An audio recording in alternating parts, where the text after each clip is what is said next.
ഒരു മനുഷ്യൻ്റെ ജീവിതം ശരിയോ തെറ്റോ എന്നളക്കാൻ ഏറ്റവും പ്രധാനപ്പെട്ട മാനദണ്ഡം മൗത്ത് എങ്ങനെയായിരുന്നു എന്ന് പരിശോധിക്കലാണ്.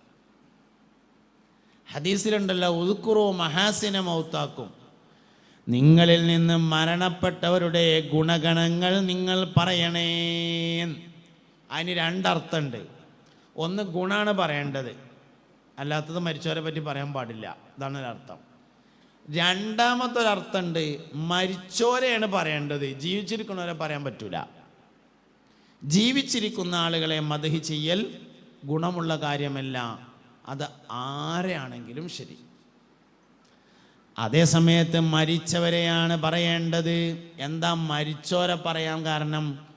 മരണത്തോടു കൂടെയാണ് ഒരു മനുഷ്യൻ്റെ ജീവിതം ശരിയായിരുന്നോ തെറ്റായിരുന്നോ എന്ന് തീരുമാനിക്കാൻ കഴിയുക. എങ്ങനെ തീരുമാനിക്കുക? മരണം നോക്കിയിട്ടാണ് തീരുമാനിക്കുക. അതുകൊണ്ടാണ് നമ്മൾ എപ്പോഴും ദ്വാരക്കുന്നത്, പടച്ചോനെ ആഖിബത്ത് നന്നാക്കി തരണേ അല്ലാ. അള്ളാഹു നമ്മളൊക്കെ ആഖിബത്ത് നന്നാക്കി തരട്ടെ. സംഗതി മജ്‌ലിസുന്നൂർ ചൊല്ലിയാൽ കാൽമുട്ടിൻ്റെ വേദന മാറുകയൊക്കെ ചെയ്യും. മജ്‌ലിസുന്നൂർ ചൊല്ലിയാൽ ഊരവേദനയും മാറും. മജ്‌ലിസുന്നൂർ ചൊല്ലിയാൽ ഗൾഫിലുള്ള കുട്ടികൾക്ക് ജോലിയും ശരിയാവും. മജ്‌ലിസുന്നൂർ ചൊല്ലിയാൽ അയവക്ക് സ്ഥലം കൊടുത്തതിൽ ബാക്കി കിട്ടാനുള്ള കായ് കിട്ടും ചെയ്യും. പക്ഷെ മജ്‌ലിസുന്നൂർ അതിനുള്ളതല്ല. സംഗതി അതൊക്കെ നടക്കും. മജ്‌ലിസുന്നൂർ എന്തിനുള്ളതാ? ദാഹം മൗത്തത് കൂട്ടിയിടും, ഇബ്ലീസ് കൂസിനെ കാട്ടിടും, നേരം ലൈനവനാട്ടുവാൻ ബദരിങ്ങളാൽ തുണ റബ്ബന. ലാ ഇലാഹ ഇല്ലല്ലാഹു ലാ ഇലാഹ ഇല്ലല്ലാഹ് ലാ ഇലാഹ ഇല്ലല്ലാഹു മുഹമ്മദുർ റസൂലുള്ളാഹ്. അതിനുള്ളതാണ്. മരിക്കുമ്പോൾ ഹുസ്നുൽ ഖാത്തിമ സ്വാലിഹീങ്ങൾക്കുള്ളതാണ്. അതിൻ്റെ ഓപ്പോസിറ്റ് ഉള്ളതാണ് സൂഉൽ ഖാത്തിമ, നല്ല മരണം, ചീത്ത മരണം. നല്ല മരണം എന്ന് പറഞ്ഞാൽ എന്താണ്? രണ്ടു കാര്യങ്ങളാണ്. ഒന്ന്, നല്ലവൻ്റെ മരണത്തെയാണ് നല്ല മരണം എന്ന് പറയുന്നത്. രണ്ടാമത്തേത്, ഒരു മനുഷ്യൻ്റെ മരണം മറ്റുള്ളവരോട് പറയാൻ കഴിയുന്ന തരത്തിൽ ആയിത്തീരുന്നതിനെയാണ് നല്ല മരണം എന്ന് പറയുന്നത്. ഹുസ്ൻ എന്ന് പറഞ്ഞാൽ ഭംഗി എന്നാണ് അർത്ഥം. ഹുസ്നുൽ ഖാത്തിമ എന്ന് പറഞ്ഞാൽ ചൊറുക്കുള്ള മരണം. എന്താ ചൊറുക്ക്? ചൊറുക്ക് എന്ന് പറഞ്ഞാൽ വർണ്ണിക്കാൻ കഴിയലാണ് ചൊറുക്ക്. വാപ്പ മരിച്ചു. വാപ്പ മരിച്ചോടത്ത് ചെന്ന് മോനോട് ചോദിച്ചു, എന്തടാ വാപ്പാക്ക് ദണ്ണം? അതിൽ പറഞ്ഞു, കാര്യമായിട്ടൊന്നും ഉണ്ടായിരുന്നില്ല. കഴിഞ്ഞ വെള്ളിയാഴ്ച രാവിലെ മരിച്ചവർക്കൊരു യാസീനൊക്കെ ഓതി. സാധാരണ വാപ്പ ആഴ്ചയിലൊരു ദിവസം ഒരു മങ്കൂസ്മൽ തോതലുണ്ട്, അതും ഓതി. ഹദ്ദാദ് റാത്തീബ് ചൊല്ലി, ഇഷ കഴിഞ്ഞ് ഇഷ നിസ്കരിച്ച് ചോറയിച്ച് മൂത്രയിച്ച് ഒലുണ്ടാക്കിങ്ങാണ്ട് കിടക്കാൻ പോയോടുത്തുനിന്ന്, കുട്ടികളെ എനിക്ക് നെഞ്ഞത്ത് കൂടി ഒരു വേദന എന്ന് പറഞ്ഞപ്പോൾ ഞങ്ങളെല്ലാവരും കൂടി ചെന്ന് കട്ടിലുമൊക്കെ ഇങ്ങനെ പടിഞ്ഞാട്ട് തിരിച്ചിങ്ങാണ്ട് എടുത്തിടത്തിയപ്പോൾ സംസം വെള്ളം വേണമെന്ന് പറഞ്ഞ് ഉമ്മ വേഗം പോയിങ്ങാണ്ട് കുറച്ച് സംസം വെള്ളം കൊടുന്ന് 3 മുറുക്കൺ കുടിച്ചിട്ട് കട്ടിലുമേന് കടന്നുങ്ങാണ്ട് 3 വട്ടം ലാ ഇലാഹ ഇല്ലല്ലാഹ് എന്ന് ഉറക്കണ് ചെല്ലിങ്ങാണ്ട് പിന്നൊരു വലി ഇങ്ങനെ വലിച്ചു. പിന്നെ വാപ്പ മുണ്ടിയിട്ടില്ല എന്ന് പറയുമ്പോൾ സംഗതി വാപ്പ മരിച്ചു എന്നാണ് പറയണത് വെച്ചാലും പറയണതിനൊരു കോലുണ്ട്. അതിൻ്റെ പേരാണ് ഹുസ്നുൽ ഖാത്തിമ. ഒരാൾ മരിച്ചോടത്ത് വന്നിട്ട് എന്തേ മൂപ്പർക്ക് ദണ്ണെന്ന് ചോദിച്ചു. അതൊന്നും ഇപ്പോൾ പറയണ്ട എന്ന് പറഞ്ഞാൽ മനസ്സിലായി പറയാൻ പറ്റുന്ന കോലത്തിലല്ല. മരണം പറയാൻ പറ്റുന്ന രൂപത്തിലാകുന്നതിനാണ് ഹുസ്നുൽ ഖാത്തിമ, നല്ല മരണം എന്ന് പറയുന്നത്. മരണം പറയാൻ കഴിയാത്ത രൂപത്തിലാകുന്നതിനാണ് സൂഉൽ ഖാത്തിമ, ചീത്ത മരണം എന്ന് പറയുന്നത്. ശംസുലുലമയെ പറഞ്ഞപ്പോൾ ഓർമ്മ വന്നതാണ്, നമ്മളെപ്പോഴും കേൾക്കുന്നതാണ് ശംസുലുലമയുടെ വഫാത്ത്.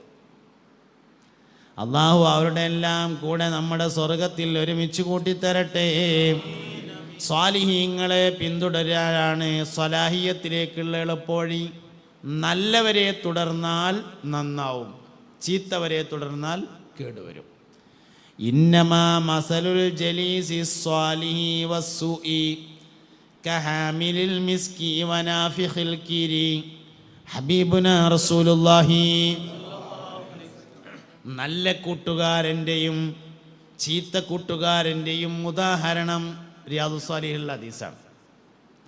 ഒരു മനുഷ്യൻ്റെ ജീവിതത്തെ അടയാളപ്പെടുത്തുന്നത് 2-3 ഘടകങ്ങളാണ്.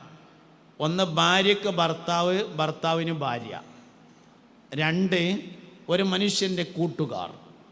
അൽ മർഉ അലാ ദീനി ഖലീലിഹി ഹബീബുനാ റസൂലുള്ളാഹി.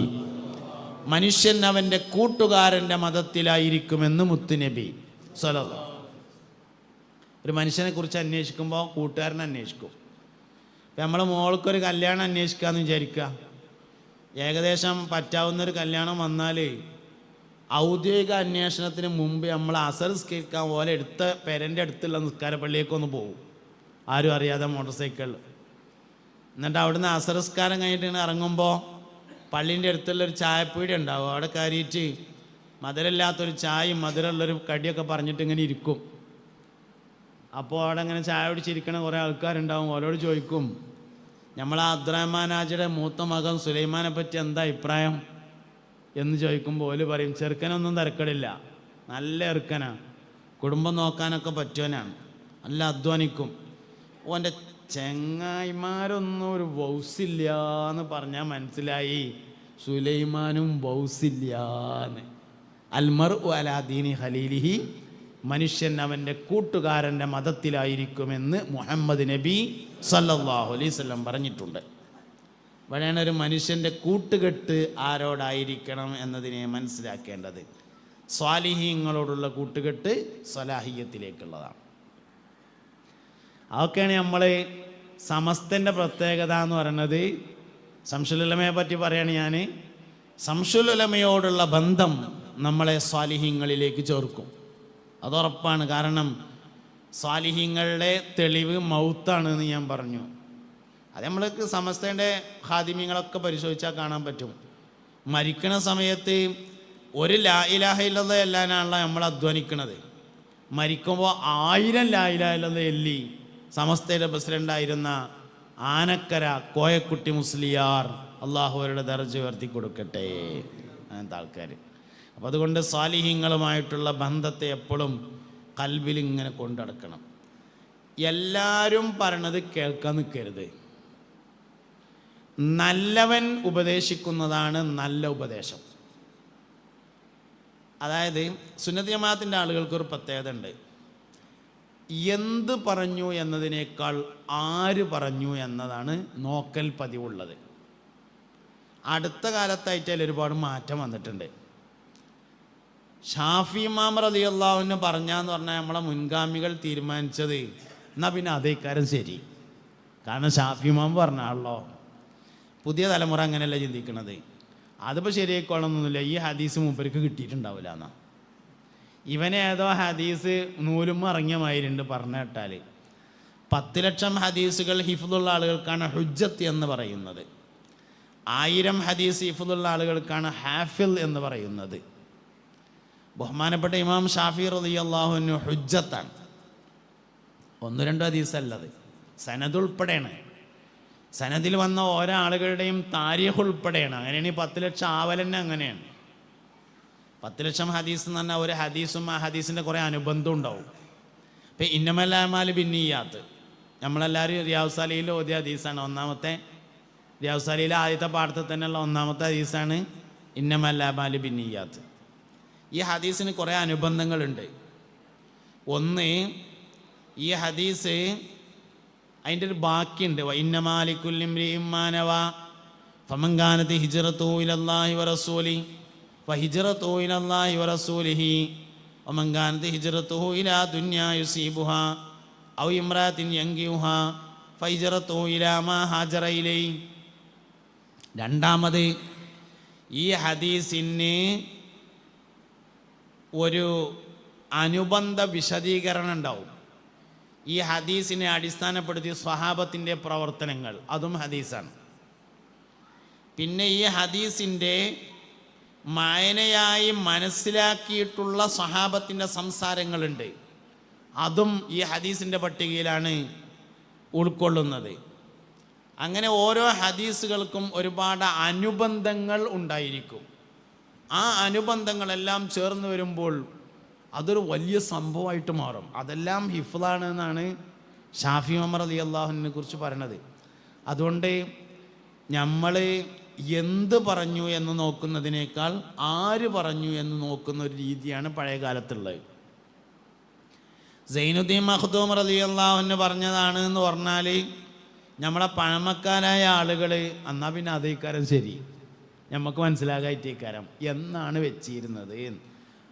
അഹമ്മദ് കോയ ശാലിയാത്തി പറഞ്ഞാണ് എന്ന് പറഞ്ഞാൽ നമ്മളെ പഴയ ആൾക്കാർ എടുക്കുന്ന തീരുമാനം എന്നാൽ പിന്നെ അതേക്കാരം ശരി, നമുക്ക് മനസ്സിലാകായിട്ടേക്കാരം എന്നാണ്.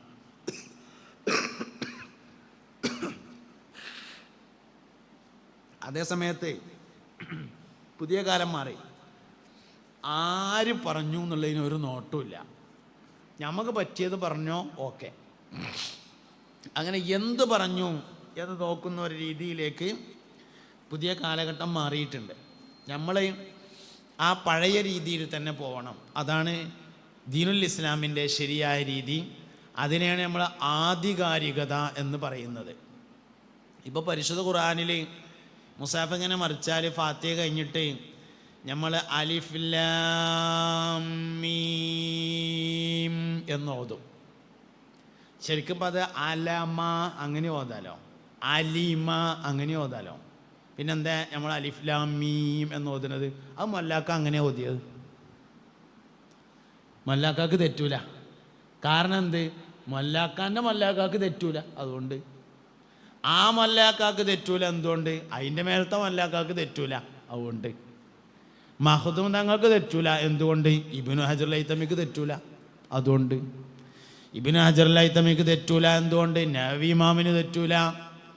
നവവി ഇമാമിന് തെറ്റൂല. എന്തുകൊണ്ട്? ഷാഫി ഇമാമിന് തെറ്റൂല. ഇങ്ങനെ ആളുകളാണ് നമ്മുടെ ഒരു രീതി എന്ന് പറയുന്നത്. വാച്ച്മാൻ എപ്പോഴാ തഹജ്ജുദ് എന്ന് ചോദിച്ചു കണ്ണിയത്ത് ഉസ്താദിനോട്. ആശുപത്രിയിൽ വാച്ച്മാനാണ്. എപ്പോഴാണ് തഹജ്ജുദ്? തഹജ്ജുദ് പറഞ്ഞാൽ ഇശാ നിസ്കാരം കഴിഞ്ഞിട്ട് അതിൻ്റെ സുന്നത്ത് കഴിഞ്ഞിട്ട് ഒന്ന് ഉറങ്ങിയിട്ട് നീച്ചിട്ട് പിന്നെ നിസ്കരിക്കണതാണ് തഹജ്ജുദ് നിസ്കാരം. അങ്ങനെ വാച്ച്മാനാണ്ട് ഉറങ്ങി. മലയാളി വന്നിട്ട് എന്തോടത് പണി, അല്ല ഞാൻ തഹജ്ജുദ് നിസ്കരിക്കാനാണെന്ന് പറഞ്ഞാലേ നാളെ മുതൽ തഹജ്ജുദ് നിസ്കരിച്ച് പെരയിലിരുന്നു പറയും, ജോലി ഉണ്ടാവില്ല. അപ്പോൾ വാച്ച്മാൻ എപ്പോഴാണ് തഹജ്ജുദ് നിസ്കരിക്കുക എന്ന് ചോദിച്ചു കണ്ണിയത്ത് ഉസ്താദിനോട്. അപ്പോൾ കണ്ണിയത്ത് ഉസ്താദ് പറഞ്ഞു, അങ്ങനെ രാത്രിയിൽ മുഴുവനായും ഉറക്കമൊഴിക്കുന്ന ആളുകൾക്ക് രാത്രി പകുതി കഴിഞ്ഞാൽ തഹജ്ജുദ് നിസ്കരിക്കാം. അതിന് നമ്മൾ തഹഖീഖ് എന്ന് പേര് പറയും. അപ്പം അത് പറഞ്ഞ ആൾക്ക് നമ്മൾ എന്ത് പേരിട്ടു? റഈസുൽ മുഹഖിഖീൻ കണ്ണിയത്ത് അഹമ്മദ് മുസ്ലിയാർ എന്ന് പേരിട്ടു. എന്ത് പറഞ്ഞു എന്നല്ല, ആര് പറഞ്ഞു എന്നത് നോക്കുന്ന പതിവാണ് നമ്മൾ സ്വീകരിച്ചു വന്നിട്ടുള്ളത്. ഇങ്ങനെ എല്ലാ കാര്യവും നോക്കണം.